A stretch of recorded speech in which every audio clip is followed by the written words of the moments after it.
평안히 잘 지내셨습니까? 오늘은 마태복음 강의 28번째 시간을 갖도록 하겠습니다. 우리가 지난주에 마태복음 5장 33절, 34절 이렇게 공부를 하면서 거짓 맹세하지 말라고 하는 그런 내용들을 이제 쭉 공부를 했어요. 그러면서 34절에 나는 너희에게 이르노니 결코 맹세하지 말라. 하늘을 두고도 하지 말 것은 하늘이 하나님의 왕좌이기 때문이요. 땅을 두고도 하지 말 것은 땅이 그분의 발받침이기 때문이요. 예루살렘을 두고도 하지 말 것은 예루살렘이 위대한 왕의 도시이기 때문이다. 그래서 이 거짓 맹세, 헛맹세 이런 거 하지 말라는 그와 같은 그 말씀을 지난번에 이제 공부를 했습니다. 이제 그거 공부하면서 하늘에 대해서 우리가 공부했어요. 또 하늘 공부하기 전에 지옥이 어디에 있는가, 지옥에 대한 그런 공부를 했습니다. 그래서 오늘 그 하늘에 대해서 또 땅속에 들어있는 지옥에 대해서 마지막으로 총정리를 하기 위해서 성경의 하늘들이라고 하는 이 부분을 제가 프린트를 해왔으니까 한번 이렇게 돌리셔갖고 그래서 성경의 하늘들이 어떻게 좀 구성이 되어 있는가 잠깐 살펴보도록 하겠습니다. 요 밑에 가서 보시면 동그랗게 되어 있는 게 이게 지구입니다. 지구의 반쪽만 지금 그려놓은 거예요. 그래서 지구의 반쪽 그려놓고 그 위에가 첫째 하늘, 그 다음에 온 우주 공간이 둘째 하늘, 그 우주 공간 끝으로 넘어서게 되면 그러면 셋째 하늘이 있다. 성경이 그래서 첫째 하늘, 둘째 하늘, 셋째 하늘이 있음을 우리에게 알려준다. 그렇게 이제 말씀을 드렸습니다. 그 다음에 땅 밑에 지하세계가 있는데 그 지하세계 전체를 이게 하나로 이야기할 때 그걸 지옥이라고 하는 그런 경우도 있고, 그 구약시대에는 그 지하세계가 크게 둘로 나뉘어서 한쪽은 뜨거운 불이 있는 그와 같은 좁은 의미의 그런 지옥이 있었고, 그 다음에 구렁텅이가 있고, 그 다음에 그쪽 한쪽 옆으로 아브라함의 낙원, 아브라함의 품이라고 하는 그런 낙원이 있어서 구약시대에 하나님 안에서 죽은 모든 사람은 아브라함의 품 낙원으로 갔다. 제가 이제 그렇게 말씀을 드렸습니다. 그 다음에 이 그림을 가서 보시면은 거기 그 지하세계에 피 해갖고 패러다이스 해서 과거의 낙원이라고 하는 그런 부분이 하얗게 돼 있죠. 그렇죠? 그래서 이제 과거의 그 낙원을 우리 예수님께서 부활하시면서 어디로 올려다 놔요? 저 위에 하늘에, 현재의 낙원이 셋째 하늘에 가 있도록 그렇게 만들어 놨습니다. 그래서 현재 하늘에는 낙원이 있는 것으로 성경이 그렇게 기록을 한다. 고린도후서 12장 1절에서 4절 이제 그 말씀을 거기다 이제 기록을 했고요. 그 다음에 이제 여러분이 그 하늘 현재에 있는 그 낙원에 죽은 사람이 거하다가 몸은 물론 땅에 거하는 겁니다. 그 사람의 영과 그 다음에 혼, 그 다음에 하나님께서 어떤 중간 단계의 몸을 주셔서 그래서 지금 셋째 하늘의 낙원 부분에 이제 가 있습니다. 자, 그러다가 이제 예수님께서 이제 이 땅에 강림하세요. 그래서 휴거가 이루어지게 되면 그러면 현재 낙원에 있던 그 몸을 입은 그것과 그 다음에 여기 가서 보시면 밑에 지하세계에 있는데 밑에 무덤이라고 돼 있죠. 무덤. 그렇죠? 그 무덤에 있던 몸이 부활해서 그래서 이 무덤에 있던 몸과 그 다음에 영과 그 다음에 혼이 결합을 하게 돼요. 그렇게 돼서 하나님이 처음부터 주고자 하셨던 그와 같은 하나님의 그 형상을 닮은 그와 같은 몸을 입어서 영원히 사는 그러한 몸을 입게 됩니다. 그래서 이런 일이 이루어지고 그 다음에 어디로 올라가요? 그리스도의 심판석으로 올라가서 그래서 예수님을 믿은 이후에 행했던 그런 모든 행위에 대해서 심판을 받아요. 그래서 정말 쓸데없이 행한 그런 모든 일들은 다 불타 없어지고 그 다음에 예수님 안에서 남아있는 그런 일들을 가지고 그래서 저와 여러분이 받을 그런 상급이 이제 결정이 됩니다. 그런 다음에 어떻게 됩니까? 맨 마지막에 이 사람들이 영원히 살 때는 새 예루살렘 성이다. 성경이 그렇게 이야기해요. 그래서 저와 여러분이 예수님 안에 들어오게 되면 그러면 맨 마지막에 영원토록 살게 될 거기는 새 예루살렘 성이다. 그렇게 이제 이해하시면 되고, 그리스도의 심판석이 끝난 이후에 거기 가서 보시면 흰 왕좌 심판이 또 하나 나와요. 계시록 20장에 가서 보면 흰 왕좌 심판이 이루어진 그 기간이 대략적으로 한 1000년 동안의 기간이 있게 됩니다. 그래서 땅에서는 천년왕국이 이제 이루어지게 되고, 이렇게 돼서 예수님 밖에서 죽은 사람은 1000년이 끝난 이후에 부활하게 됩니다. 잘 들으세요? 예수님 밖에서 죽은 나머지 사람들은 흰 왕좌 심판, 옛날에 우리가 개혁성경식으로 표현하면 백보자 심판이라고 하는 그와 같은 심판이 천년왕국이 끝날 때 그때 이루어지게 돼요. 그렇게 이루어지게 될 때 또 무덤 속에서 누가 부활합니까? 믿지 않고 죽은 사람들의 몸이 부활하게 되고, 그렇죠? 그 다음에 지옥 속에 가 있던 이 사람의 혼과 영이 같이 합쳐져서, 맞죠? 그래서 흰 왕좌에 올라가서 흰 왕좌 앞에서 심판을 받아요. 심판을 받고 동시에 어디로 내려가게 돼? 이 사람들은 영원토록 불타는 불호수에 내려가게 됩니다. 불호수. 그래서 그 불호수에 가면 누가 있어요? 사탄과 거짓 대언자와 거짓 짐승이 그 안에 이제 들어가 있거든요. 그래서 이 사탄과 그의 마귀들 위해서 마련해 놓은 이와 같은 영원히 타지 않는 그런 불, 게헨나 불이라고 이야기하는데 위치는 어딘지 알 수가 없어요. 여기 새 예루살렘도 마찬가지고 위치가 정확히 어디다 이렇게 나와 있지 않습니다. 그래서 예수님 밖에서 죽은 모든 사람은 맨 끝에 가게 되면 개역 성경의 표현으로는 불못. 근데 못은 여기 요만한 거거든요. 몇 명 들어가지 않는 데가 못이잖아요.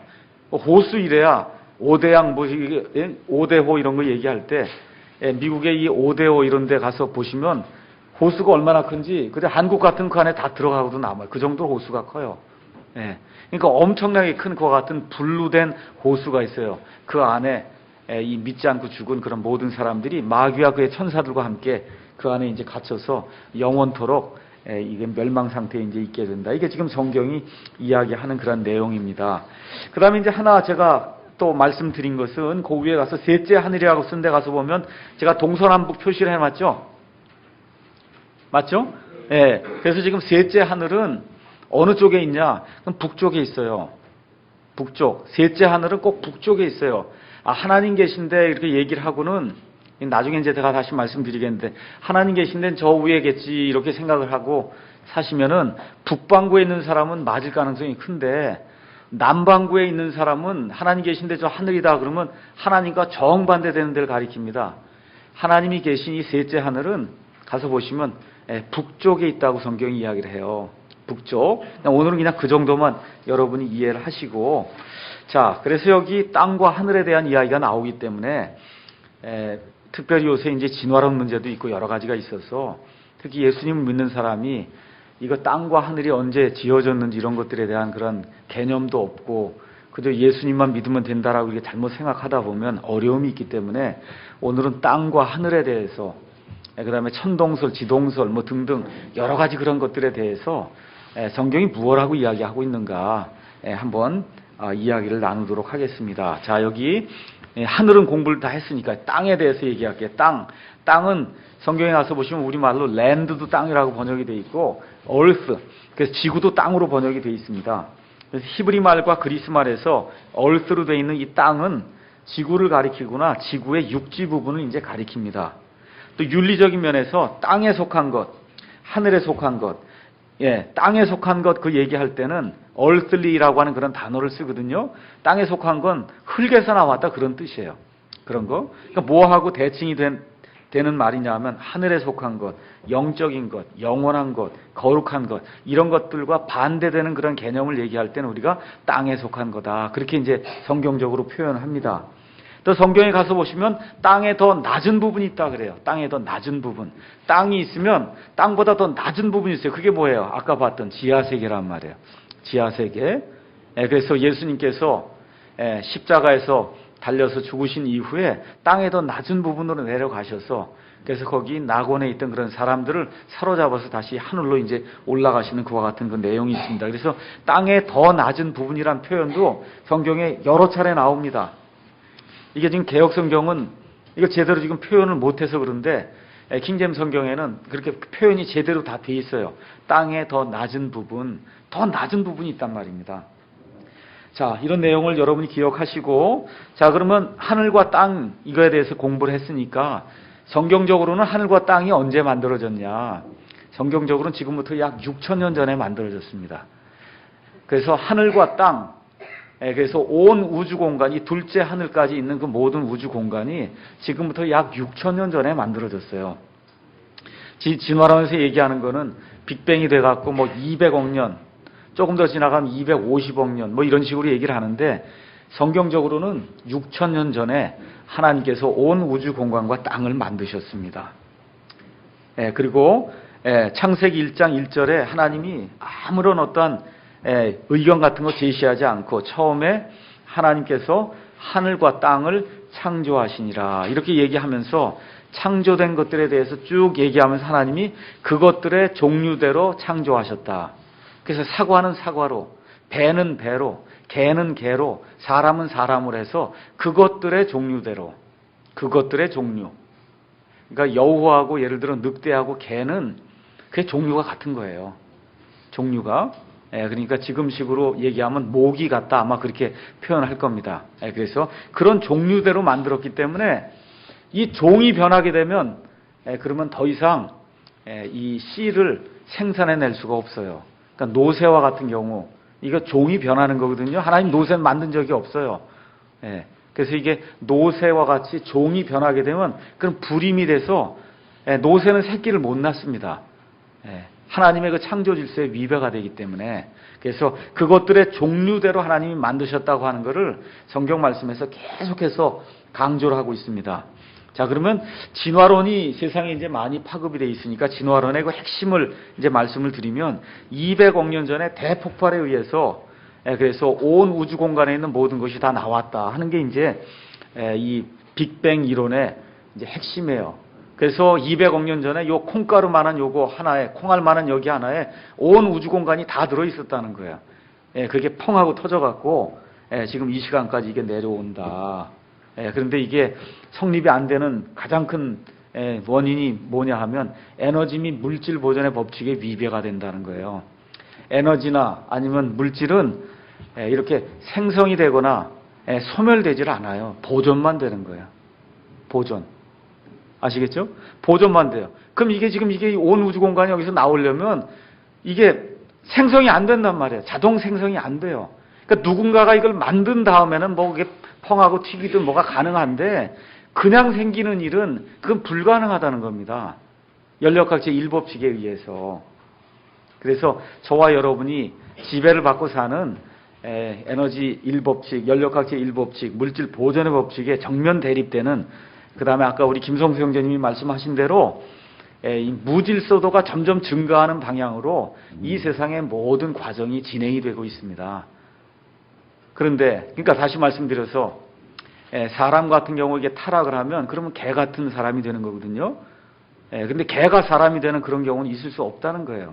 그래서 그 질서가 증가하는 거거든요. 그렇게 질서가 증가하는 방향으로 가는 일은 불가능하다.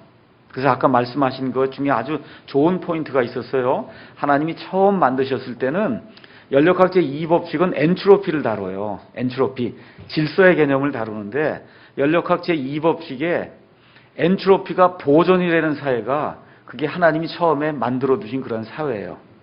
하나님이 주시고자 했던 것은 에너지도 보존이 되고 엔트로피가 보존이 되는 그런 사회를 주시려고 했는데 사람의 타락으로 말미암아 엔트로피가 계속해서 증가하는 그런 방향으로 모든 프로세스가 일어나도록 그렇게 하나님이 만들어 놓았다는 겁니다. 그래서 사람도 죽게 되고 사람도 이 세상의 모든 문화니 이런 모든 것들이 타락하는 그런 방향으로 계속해서 상승곡선을 그리면서 이제 갈 수밖에 없다.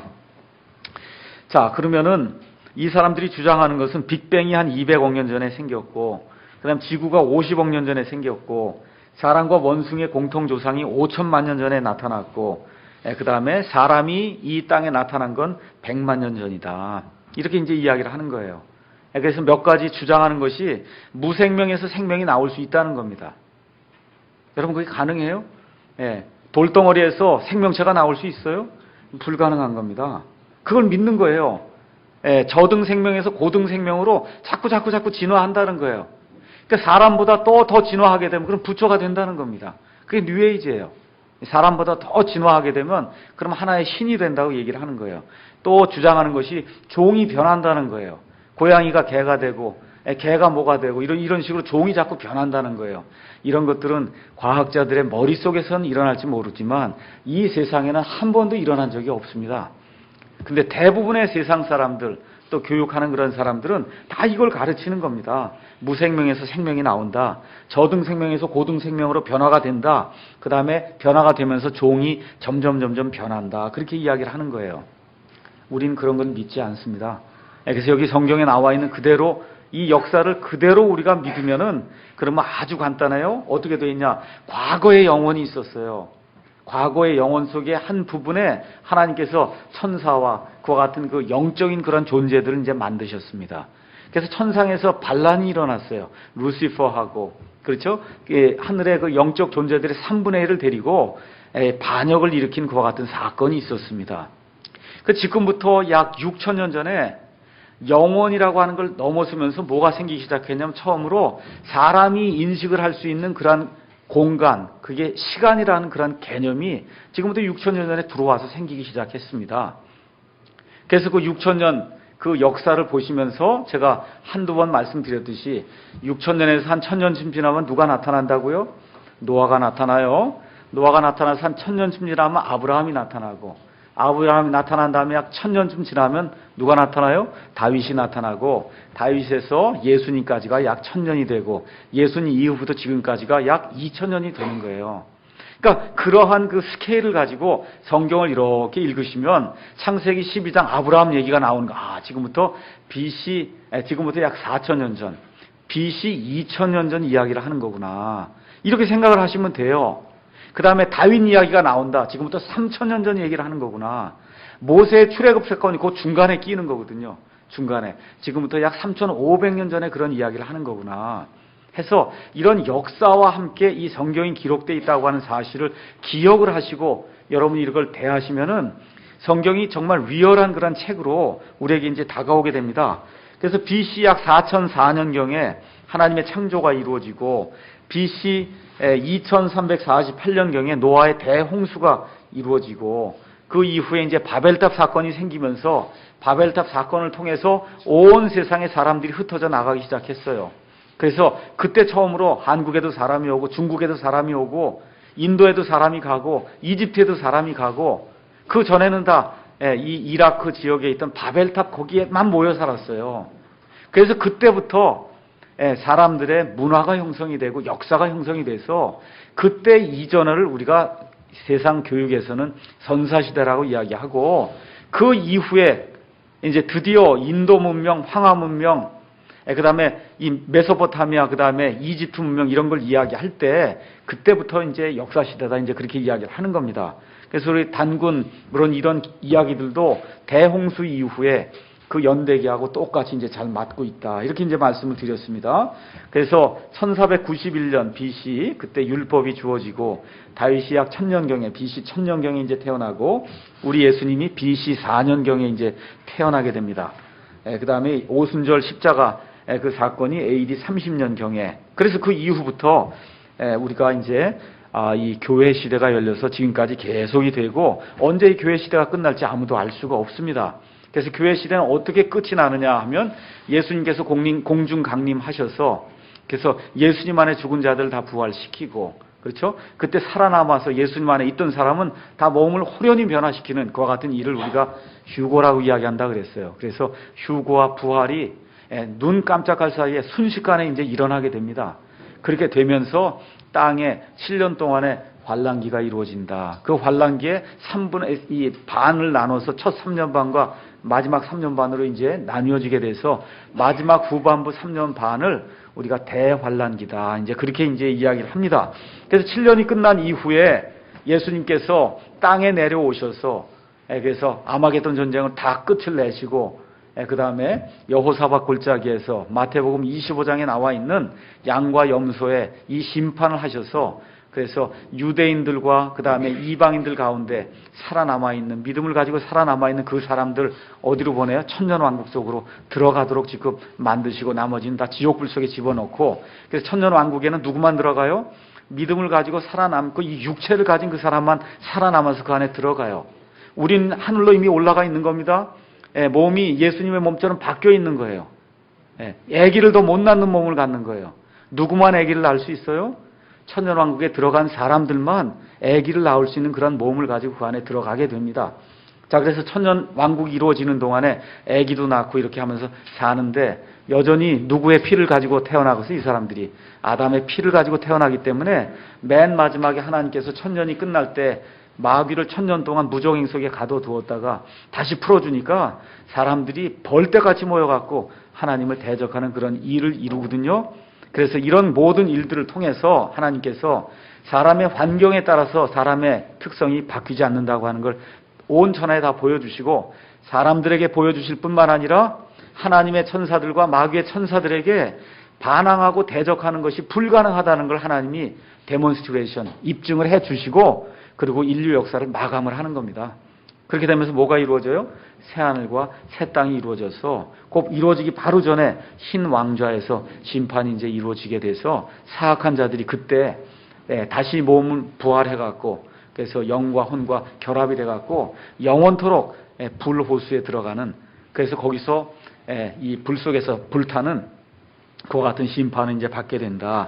이렇게 되면서 뭐가 열려요? 미래의 영혼이 열리게 된다. 미래의 영혼이. 그래서 하나님의 그런 스케일에서 봐서는 이게 얼마가 될지 모르지만 지금 진행되는 그런 일로 봐서는 예수님 재림이 가깝다고 우리가 느끼는 거예요. 왜? 이스라엘이 돌아왔잖아요. 이스라엘이 지금 저 땅에 돌아와서 지금 성전을 지으려고 하고, 세상에 돌아가는 모든 풍조, 유전자 조작과 하나님의 그 권위에 도전하고 사람이 사람을 만들려고 하고, 이 세상에 돌아가는 모든 그 문화와 윤리와 그런 관습과 이런 모든 것들이 아주 그냥 극도로 하나님을 대적하는, 인류 역사에서 이런 때가 없었거든요. 이런 식으로 지금 치닫기 때문에 예수님 오실 날이 가깝지 않느냐, 이렇게 보는 그런 견해가 굉장히 지배적입니다. 그래서 뭐 이게 얼마가 될지 모르지만 하여튼 100년이고 200년이고 뭐 사이에 온다, 예수님께서. 그렇게 해봐야 인류 역사가 약 6000년, 6100년, 뭐 6200년 뭐 이렇게 되는 거고, 천년왕국까지 다 이루어봐야 7000년 조금 넘는 건데, 우리 하나님께는 하루가 어떻다 그래요? 1000년이 하루 같고 하루가 1000년 같다 그래요. 그러니까 하나님 입장에서는 약 7일 정도 지나는 거예요. 하나님 입장에서는 약 7일 정도 이렇게 시간이 지나는 동안에 온 우주 공간에 있는 모든 존재들에게 너희가 한번 나를 대적할 수 있으면 한번 대적해봐라 하는 그런 기회를 주시는 거예요. 다 해보잖아요. 근데 가능합니까? 불가능하다는 거죠. 그런 메시지를 이 바이블을 통해서 우리에게 주시는 거예요. 이 안에.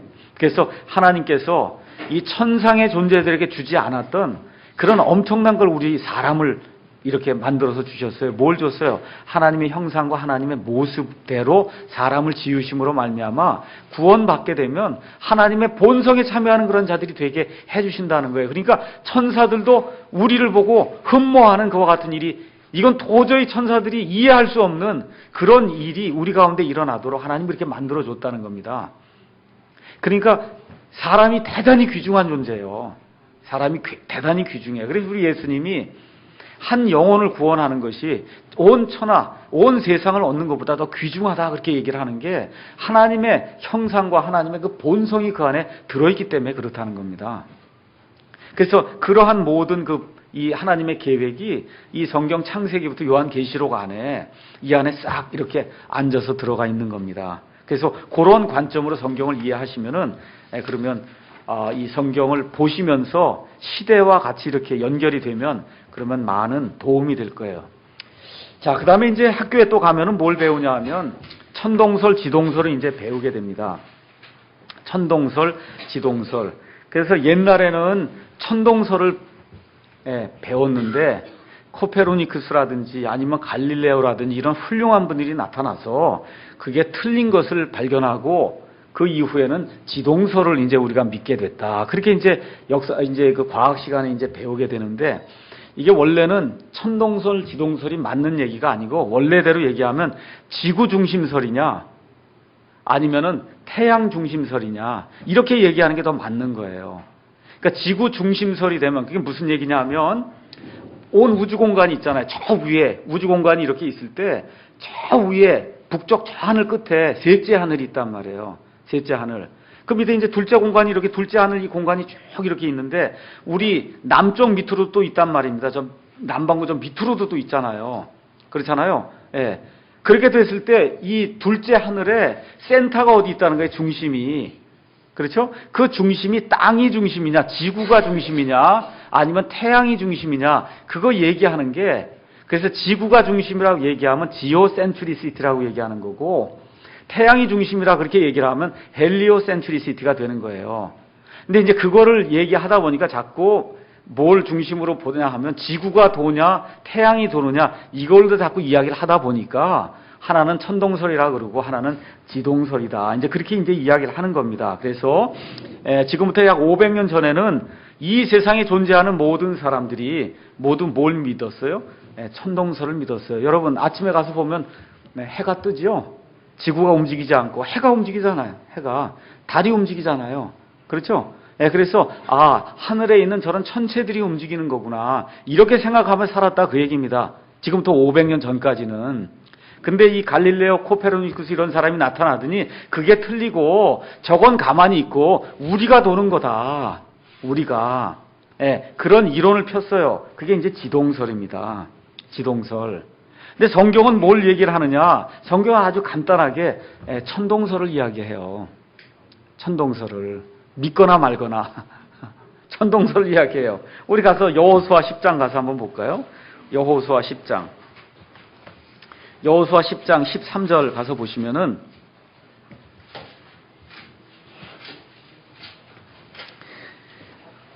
여호수아가 아모리 족속과 싸울 때 태양이 멈춘 그와 같은 그 기사가 10장 12절 13절에 기록되어 있습니다. 주께서 이스라엘 자손 앞에서 아모리 족속을 넘겨주시던 날에 여호수아가 주께 아뢰고 또 이스라엘의 눈앞에서 이르되 해야 너는 기브온 위에 멈추어 서라. 달아 너도 아얄란 골짜기에서 그리할지어다 하매 해가 멈추어 서고 달이 멈추어서 마침내 백성이 자기 원수들에게 원수를 갚으니라. 이것이 야셀의 책에 기록되어 있지 아니하냐. 이와 같이 해가 하늘 한가운데 머물러 서고 거의 하루 동안 속히 내려가지 아니하였더라. 주께서 이와 같이 사람의 목소리에 귀를 기울이신 날은 그 전에도 없었고 그 후에도 없었으니 이는 주께서 이스라엘을 위하여 싸우셨기 때문이라. 이 외에도 성경의 여러 구절들이 땅은 가만히 있고 해나 달이 움직이는 것으로 그렇게 이제 표현하고 있습니다. 그래서 이제 그 종교 개혁이 일어나고 할 때 바로 그 시대에 사람들에게 눈이 뜨인다고나 할까 이래갖고 이 코페르니쿠스의 이러한 그 지동설이 나오고 이제 이렇게 할 때 마틴 루터라든지 요한 캘빈이라든지 성경을 문자 그대로 믿어야 된다고 하는 사람들이 큰 의문을 제기한 거예요. 이게 땅이 움직이게 되면 이거 하나님 말씀이 틀린 게 아니냐. 저 하나님 뭐라 그래요? 해가 멈춰서라 그러지 땅이 멈춰서라 그런 얘기를 안 하거든요. 달이 멈춰서라고 달이 움직이니까 달이 멈춰서라 그러는데 이거를 지금 지구가 도는 걸로 해서 지구가 멈춰서는 걸로 해놓으면 하나님의 말씀에 오류가 생긴다. 그래서 아주 많은 그러한 그 반대를 했습니다. 근데 저와 여러분이 일단 기억해야 될 게 있어요. 그것은 뭐냐면 천동설이든 지동설이든 우주선 띄우고 밖에 내보내는 거 계산하는 데는 아무 상관이 없습니다. 이건 상대적인 그런 움직임이기 때문에 여러분 여기 전철 타고 가실 때 복선이 두 개가 있잖아요. 그렇죠? 둘 다 50km로 가면 여기 있는 사람 여기 있는 사람이 서로 움직이는 걸로 느껴져요? 안 느껴져요? 안 느껴지죠? 근데 이쪽이 50이 가고 이렇게 저쪽으로 50이 가면 양쪽에 있는 사람이 느낄 때 얼마로 느껴요? 100으로 느낀다고요. 100. 엄청나게 빨리 가는 걸로. 그렇거든요? 마찬가지예요. 그래서 이 우주 공간에 무슨 우주 왕복선을 띄우고 이렇게 하는 것은 좌표를 어디다 설정하느냐에 따라 그건 계산하는 그런 방식이 다르기 때문에 내가 어떤 식으로 계산하든 똑같아요. 나오는 그런 디자인에서 만드는 모든 것은. 그런데 우리가 한번 지구가 움직이는가 아니면 태양이 움직이는가 여기에 대해서 한번 생각을 해볼 필요가 있어요. 여러분이 네이버에 가서 지구의 공전 속도 한번 하고 쳐보세요. 지구의 공전 속도를 가보니까 지구가 1초에 30km를 움직인다는 거예요. 여러분, 이게 요만한 이런 총알이 아니고 지구 있잖아요. 지금 사람들이 얘기하는 게 태양이 여기 있으면 이게 365일 동안 이게 돈다는 거 아닙니까, 이게? 그렇죠? 그럼 이 궤도가 있잖아요. 이 궤도 거리를 초로다가 해서 나눠 놓으니까 1초에 30km를 간다는 거예요. 그 무슨 소리냐 하면 똑딱 하면 여기서 청량리 지금 가 있다는 거예요. 온 지구가. 아시겠죠? 그 다음에 또 뭐가 있다 그래? 지구가 이렇게 자전한다 그러잖아요. 자전하는 속도가 얼마쯤 되냐? 1초에 463m씩 돈다는 거예요. 1초에. 그러면 제가 이렇게 말을 할 때 제 음성이 움직이는 그런 속도를 그걸 음속이라고 얘기해요. 음속이 1초에 얼마로 움직이냐? 340m로 움직여요. 그래서 비행기를 타고 워싱턴을 간다. 이렇게 되면 비행기 속도가 대략적으로 1초에 240m로 움직입니다. 240m. 그래서 13시간을 타고 가야 뉴욕에 도착하는 거예요. 비행기가. 아시겠죠? 예. 그런데 지금 지구의 공전 속도가 얼마냐? 1초에 약 30km면 음속의 86배가 된다는 거예요. 음속의 86배. 예. 비행기의 몇 배? 124배. 아시겠죠? 비행기의 124배만큼 지구 이 큰 땅덩어리가 뭐 물도 담고 있고 산도 담고 있고 지금 엄청난 무게잖아요. 이게 지금 1초에 30km씩 움직이고 있다고 생각하면 여러분 어떻게 했어요? 이게 지금 여기 비행기 팬텀 무슨 비행기니 뭐 이런 거 F-15 이런 거 만드는 게 음속에 1.5배, 1.2배 이 정도 되는 거예요.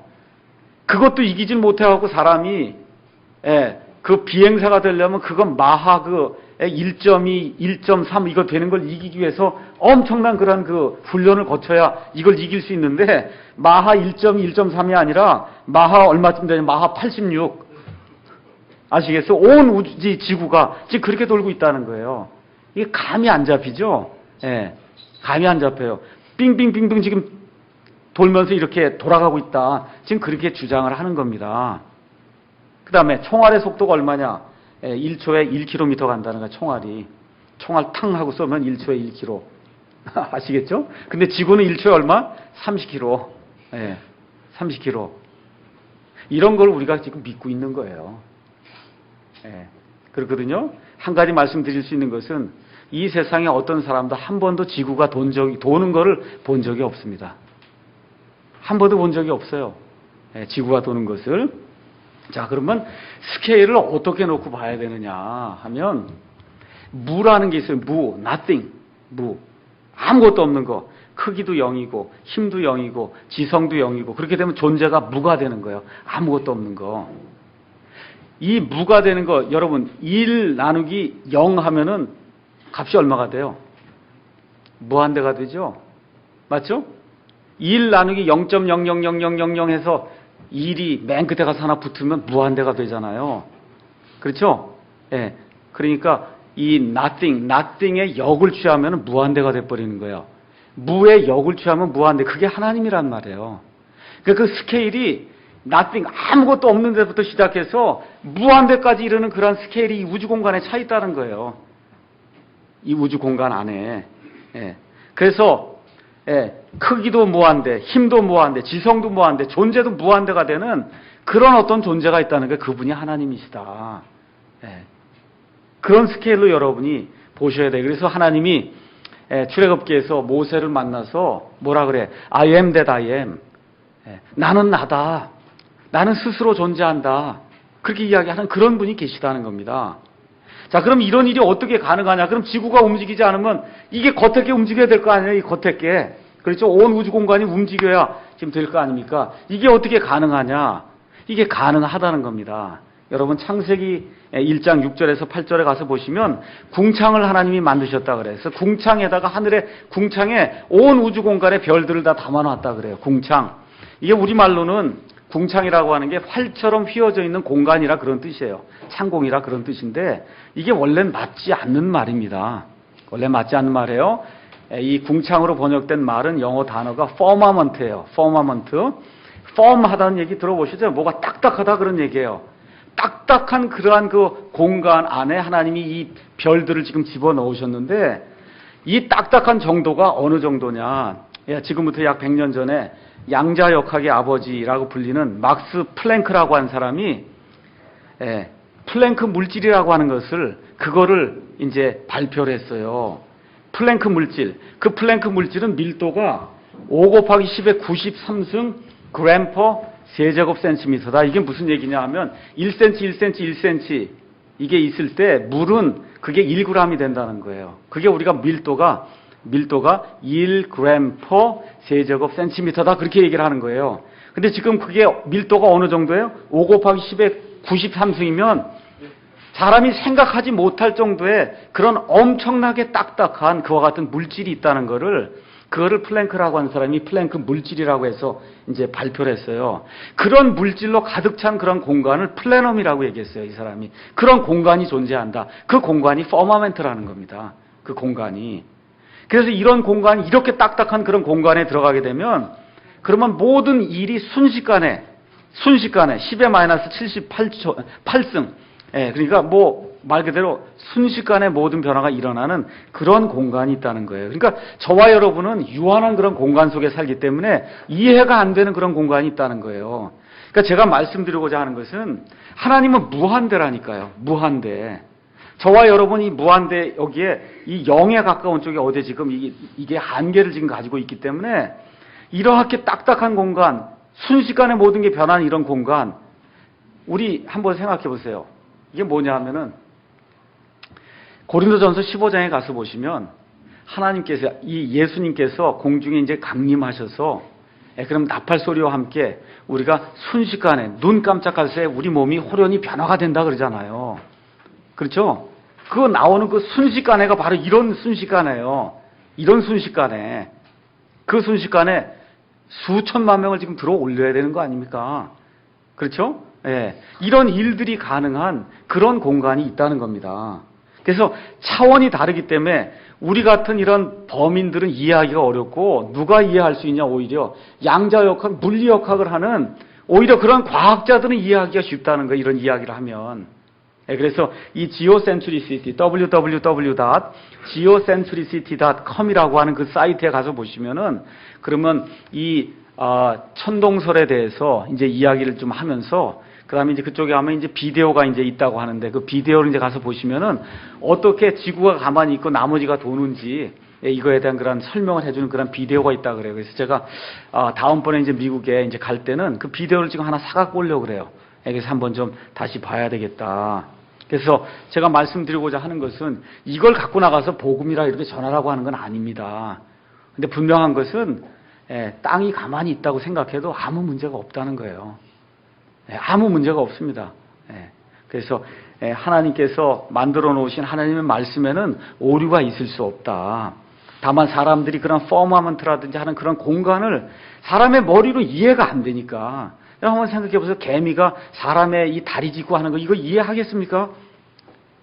이해가 안 되잖아요. 공간이 다른 데 살고 있는데. 그런데 지금 하나님과 우리는 그 공간의 갭이 개미하고 사람 정도의 갭이 아니라 거의 무에서 무한대까지 이르는 그런 공간의 갭을 가지고 저와 여러분이 이 안에 어디에 지금 밖에서 살고 있는 거예요. 그러니까 그런 걸 생각하시면서 하나님은 말씀 그냥 있는 그대로 해야 멈춰라 그러면 해가 멈추는 거고 달이 서라 그러면 달이 서는 걸로 믿으면 됩니다. 이 하나님은 온전하신 분이니까 사람은 다 거짓말쟁이라 할지어다 그랬잖아요. 그래서 그대로 이제 우리가 믿으면 됩니다. 자, 그래서 땅을 두고도 하지 말라. 땅이 그분의 발받침이기 때문이다. 여러분, 이것도 참 중요한 말이거든요. 발받침은 발을 두는 데예요.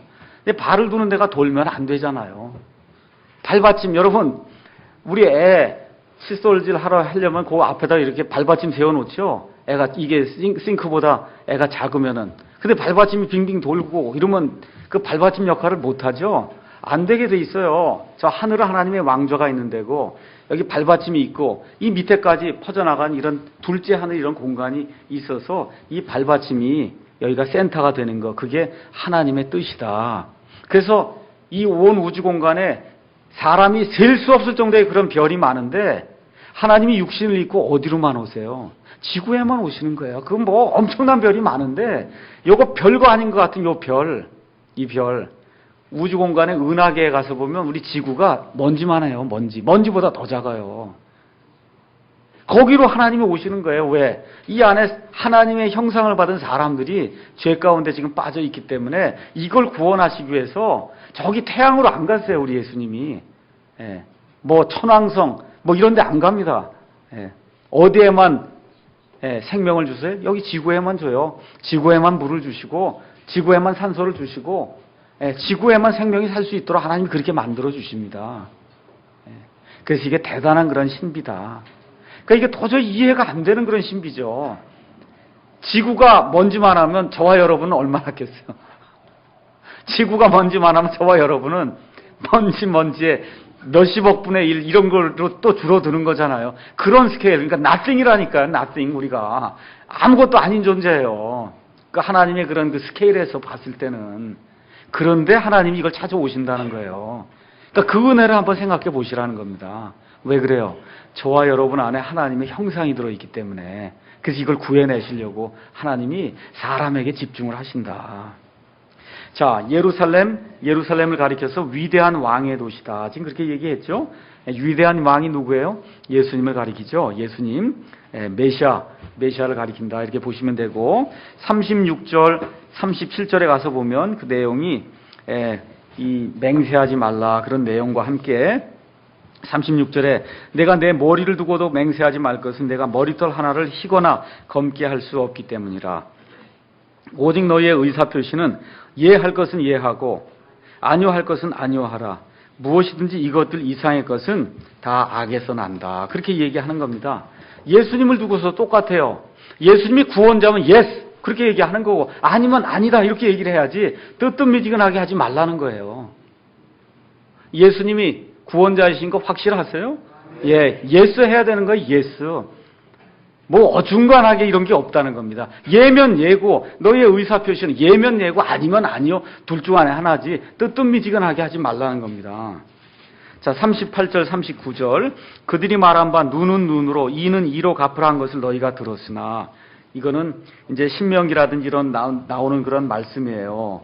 그 내용은 뭘 얘기하는 겁니까? 이거는 법정에서 판사가 이 구약 시대의 그 신정 정치 하에서 이렇게 해야만 유지가 될 수 있기 때문에 그래서 눈을 뺀 사람한테는 눈을 빼고 그렇죠? 그런 일을 하라고 지금 구약 시대의 신정 정치 하에서는 그렇게 했습니다. 근데 우리 예수님이 말씀하시는 거는 나는 너희에게 이르노니 너희는 악에게 맞서지 말라. 누구든지 내 오른뺨을 치거든 그에게 다른 뺨도 돌려대며 또 어떤 사람이 너를 법에 고소하여 내 덧옷을 빼앗으려 하거든 겉옷까지도 가지게 하고 또 누구든지 너로 하여금 억지로 오리를 가게 하거든 그와 함께 십리를 가며 내게 구하는 자에게 주고 내게 빌리고자 하는 자에게 등을 돌리지 말라. 그래서 이거를 황금률이라고 얘기하는 거예요. 심지어 불교에서도 이런 얘기 많이 한단 말입니다. 이런 얘기 하잖아요. 이렇게 도와주라 그러고. 근데 이게 어떤 구원의 방편이나 이렇게 이해를 하시면 안 된다는 거예요. 이건 뭐냐? 말씀드렸듯이 하늘의 왕국에 들어가려고 하는 그런 사람들이 갖춰야 될 최소한도의 그런 요구 조건이다. 지금 그렇게 이야기를 하는 겁니다.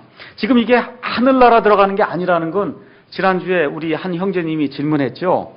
거기 뭐라고 했냐면 29절, 30절 거기 가서 보면 오른 눈이 너를 실족하게 하던 눈을 빼야지 천국에 간다. 그게 맞습니까? 그렇죠? 또 손이 나를 실족하게 하면 손을 잘라야 천국에 갑니까? 여러분, 천국에 갔는데 손 없는 사람이 있을까요?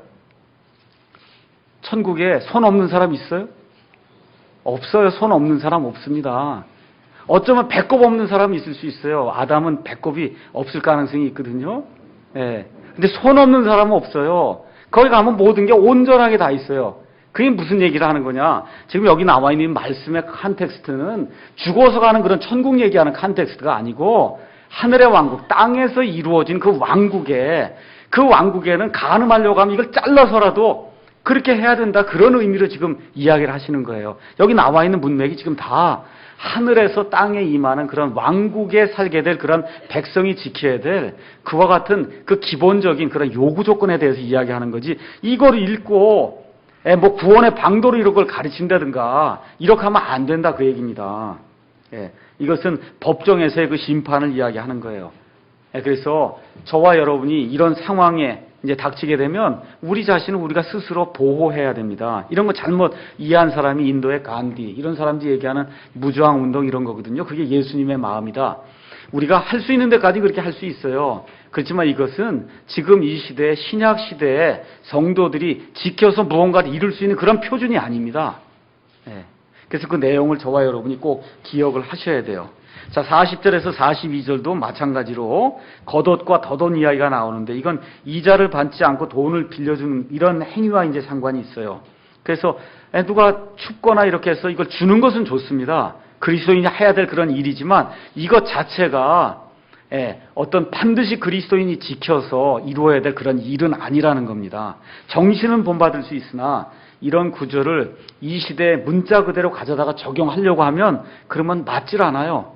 이 시대에 적용될 그런 말씀이 아니다. 43절에서 45절 가서 보면 그들이 말한 바 너는 내 이웃을 사랑하고 내 원수를 미워하라는 것을 너희가 들었으나 나는 너희에게 이르노니 너희 원수들을 사랑하며 너희를 저주하는 자들을 축복하고 너희를 미워하는 자들에게 선을 행하며 악의를 품고 너희를 다루며 너희를 핍박하는 자들을 위해 기도하라. 그리하면 너희가 하늘에 계신 너희 아버지의 자녀가 되리니 그분께서는 자신의 해를 악한 자와 선한 자 위에 떠오르게 하시며 비를 의로운 자와 불의한 자 위에 내려주시느니라. 자, 이 유대인들의 랍비나 이런 사람들이 원수를 미워하라는 그런 말을 추가를 했단 말입니다. 그런 말을 들어왔어요, 유대인들이. 내게 잘해주는 사람은 잘해주고 원수는 미워해라. 그런 얘기를 했는데 실질적으로 잠언 25장 21절에서 22절 이런 데 가서 보시면 성경 말씀은 그렇게 돼 있질 않습니다. 한번 가서 잠깐 제가 읽어보겠습니다. 잠언 25장 21절 22절 보니까 내 원수가 줄이거든 그에게 빵을 주어 먹게 하고 그가 목마르거든 그에게 물을 주어 마시게 하라. 내가 그의 머리 위에 숯불을 쌓으면 주께서 내게 보답해 주시리라. 이미 구약 성경에도 원수를 사랑하라고 하는 그와 같은 말씀이 이미 주어져 있는데 근데 사람들이 율법을 만들면서 자꾸 뭐 하나씩 더하면서 그러면서 원수는 미워하라고 하는 그런 이야기를 추가적으로 거기다 이제 적어놨다 그 얘기죠. 자, 그래서 이런 사랑, 예수님이 말씀하신 이런 사랑, 이거 하는 게 사람의 힘으로는 불가능합니다. 우리 그리스도인들도 어느 면에서 어느 정도 이 말씀에 이제 해당이 됩니다. 근데 영적으로 성숙한 사람만 이런 일들을 이제 감당하는데 중요한 것은 43절, 44절에 나온 원수가 누구냐 그 얘기예요. 원수. 여러분 지금 북한하고 우리 남한하고 전쟁이 벌어졌어요. 그럼 여기 원수 이거 하라 그러니까 원수들을 사랑해야 되니까 가서 맞아들이고 이렇게 해야 돼요? 지금 원수잖아요, 지금. 체제적으로 지금 원수 아닙니까? 맞죠? 그 쳐들어오면 어떻게 해야 돼요? 나가서 싸워서 죽여야 사는 거예요.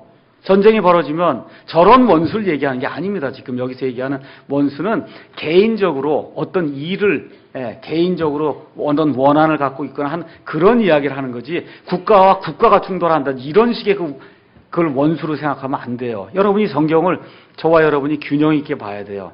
다윗이 나가서 사람을 죽이고 싸움을 합니다.